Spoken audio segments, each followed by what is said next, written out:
इज्जत नफ्स किसी शख्स की महफूज नहीं। अब तो अपने ही निगाहों से डर लगता है। डंके की चोट पे जालिम को बुरा कहता हूँ। मुझे सूली से ना जिंदाओं से डर लगता है। जनाब सदर तकरीर, मौजूद सामीन और मेरे अजीज साथियों, अस्सलाम वालेकुम। आज मुझे जिस मौजू पर लफ्ज़ करने का मौका मिला है उसका नाम है, अगर मैं दुनिया का अजीम को होता तो गदारी को खत्म कर देता। जनाब सदर, वतन अजीज जो कुरान और दिलदार हाथ में कुछ खोल लिए अगियार के सामने खड़े हर वक्त भीख मिलने के मुंतज़िर रहते हैं, जो ना सिर्फ इस मुर्दे शख्स को पामार कर रहे हैं बल्कि आइंदा हमारी आने वाली नई नस्लों को भी गदारी जैसी शर्मनाक आदत से मुतारिफ करा रहे हैं।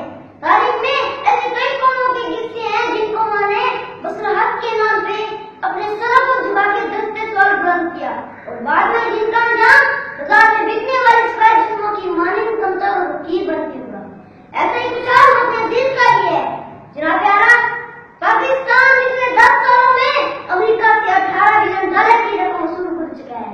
इमदाद लेने की वजह जब ये उन हुक्मरानों से पूछी जाती है तो जवाब ये मिलता है, पाकिस्तान एक गरीब मुल्क है, भूख अफराद की इमदाद पे लिहाजा इमदाद लेने की सिवा कोई चारा नहीं। तो जवाब यार, मैंने सोचा इन कानून पे एतबार करते हुए अपने घर से बाहर निकल के देखूं इस इमदाद से मिलने वाली भीख में मेरे मुल्क के अवाम के हालात जिंदगी कहां तक बदले हैं। अफसोस हुआ, बहुत अफसोस हुआ ये देख करके।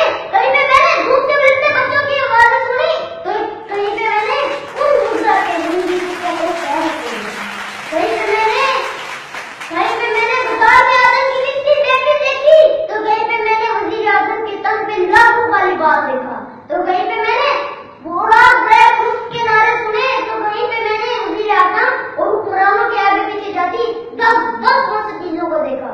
कहीं पे मैंने आपके सदीकी की मां को इसके इंतजार में तीन मरते देखा तो कहीं पे मैंने मुल्क के हुक्मरानों को अमेरिका के पेशावर में दिन रात एक करते देखा। मैं क्या बताऊं मैंने क्या क्या देखा। रोज हमलों की मरने वाली लाशों को देखा, कई औरतों के उजड़ते सुहागों को देखा और जवानों को हाथ में डिग्रियां लिए पार्लियामेंट हाउस के सामने आग में झलकते देखा। बुजुर्गों को पेंशन न लेने की वजह से पार्लियामेंट हाउस के सामने हलाक होते देखा।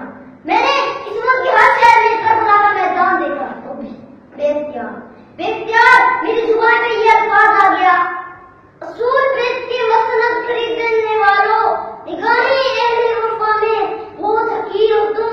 वतन का बोझ तुम्हें खाना हो सकेगा कभी अपने हिस्से बंदों नहीं होते। जनाब यारा, कम लोगों की भी जिस मुल्क की इज्जत को गिनती रखने वाले उन हुक्मरानों ने आज अपने गैरमन कौम में का छीन लिया। आज पाकिस्तान उसी गुलामी की जंजीर से बनने जा रहा है जिसे आजाद करने के लिए कई मुसलमानों ने अपने रूह से मुद्दा गांव को सजाया था। कई आदम की बेटियों ने अपने हस्बैंडों को सब बाजार में ऐलान कराया था। कई शोरीजों ने जिस गुलिस्तान को सजाने के लिए अपना रूह गाया था। क्या ये है वो पाकिस्तान? मैं पूछता हूँ आपसे, यहाँ बैठे शख्स से, अपने आप से, क्या ये है वो पाकिस्तान? नहीं। दूसरों के टुकड़ों पे पलने वाला ये पाकिस्तान कहीं आजम का पाकिस्तान नहीं हो सकता। मैं सलाम करता हूँ उन तमाम कुरानियों को जो पाकिस्तान को बनाने के लिए मुसलमानों ने बैठी दीन जिनके सिर्फ महलातों में गिरे, जिनके सिर्फ ख्वाहिशातों में गिरे, चंद लोगों की ख्वाहिशातों को लेके चले, जो कि मसलकों के सायों में पड़े। ऐसी दस्तूर को सुबह बेनूर को मैं नहीं मानता, मैं नहीं जानता। मैं भी खैर हूँ दस्तादार से, मैं भी मजलूम हूँ कैदों अज्ञात से। क्यों डराते हो जिंदाओं की दीवार से?